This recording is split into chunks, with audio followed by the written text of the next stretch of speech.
Najwa, Horas, Yahoo, salam kita. Kami dari kelompok 1, kami akan menjelaskan apa itu kolaborasi antar budaya. Kolaborasi antar budaya adalah proses di mana masyarakat yang memiliki perbedaan kebudayaan untuk mencapai tujuan tertentu. Nah, tujuannya sendiri adalah untuk dapat saling mengenal antar budaya, juga dapat melestarikan budaya tersebut.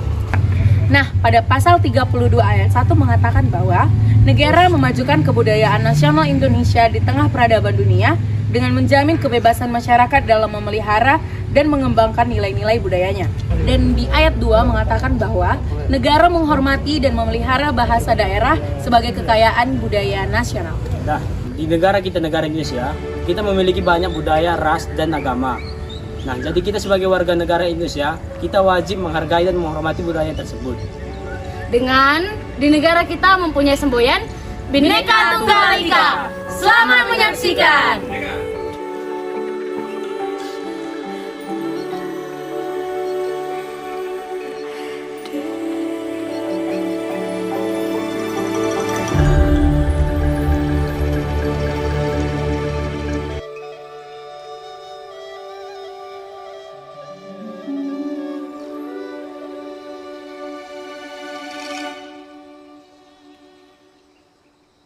Tahta indah terukir prasasti,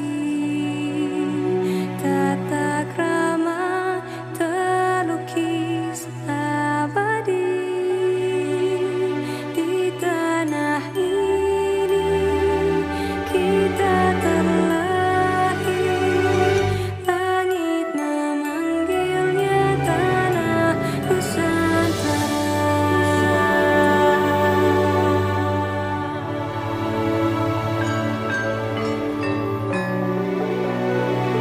Langit memanggilnya tanah Nusantara. Nah, untuk suku Batak Toba ini, dia terletak di wilayah Indonesia bagian Provinsi Sumatera Utara.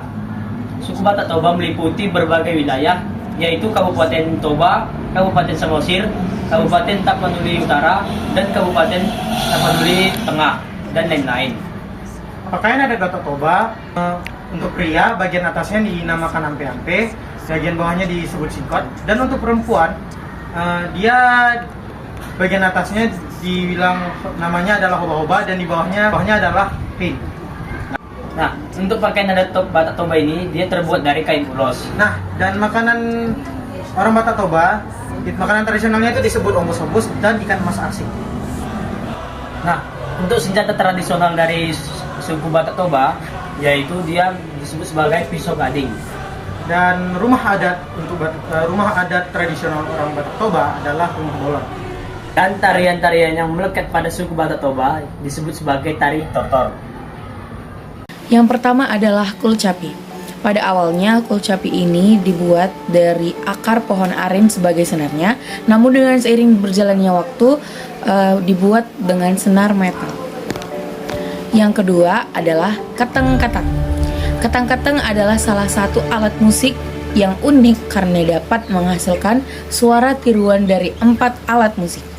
Alat musik ini terbuat dari bahan bambu dan memiliki 2 buah senar yang juga terbuat dari bambu, yaitu kulit bambu.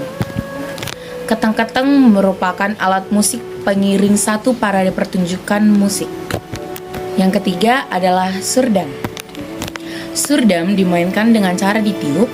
Alat musik ini terbuat dari bahan bambu dan untuk memainkannya diperlukan teknik khusus agar dapat menghasilkan suara. Memang memainkan alat musik ini cukup sulit, sangat berbeda dengan balobat yang secara langsung dapat menghasilkan suaranya dengan meniupnya saja. Yang keempat adalah balobat. Balobat adalah alat musik yang dibuat juga dengan dari bahan bambu. Alat musik ini memiliki 6 lubang nada yang terletak di sepanjang badan seruling. Alat musik tiup ini niasnya akan dimainkan bersamaan dengan alat musik lainnya dalam satu parade musik. Pemain alat musik ini dinamakan perbalobat. Yang kelima atau yang terakhir adalah gendang singindungi. Alat musik ini terbuat dari bahan kayu nangka dengan 2 buah palu sebagai alat pemukulnya. Gendang Singindungi memiliki bentuk yang sama dengan gendang Singnangki, namun nada yang dihasilkan jauh lebih berbeda.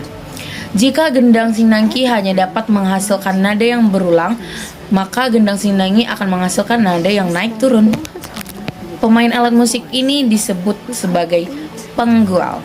Yang akan saya bahas adalah makanan dari suku Karo, yaitu seperti pagit-pagit, cimpa, hidu-hidu, tasa telu, dan lain sebagainya. Saya akan membahas mengenai pakaian khas dari suku Karo, yaitu seperti wisdara atau wisnipes, itu dikenakan oleh perempuan, dan bekabulu dikenakan oleh laki-laki. Yang pertama itu adalah senjata tradisional dari Jawa Timur, yaitu keris yang sering terkenal di Jawa, yang biasanya digunakan untuk acara keagamaan dan acara spiritual lainnya. Yang kedua itu ada serulit dan tombak. Lalu yang kedua itu kebaya rancongan, merupakan pakaian adat dari Jawa Timur yang kental dengan budaya Madura. Warnanya mencolok menjadi ciri khas, yang biasanya digunakannya itu berpasangan dengan baju prei yang bernama itu pesaan. Lalu yang ketiga itu adalah tarian daerah. Tarian daerah dari Jawa Timur yang pertama itu adalah Reok Ponorogo, Jaranan, Remo, dan Tiban.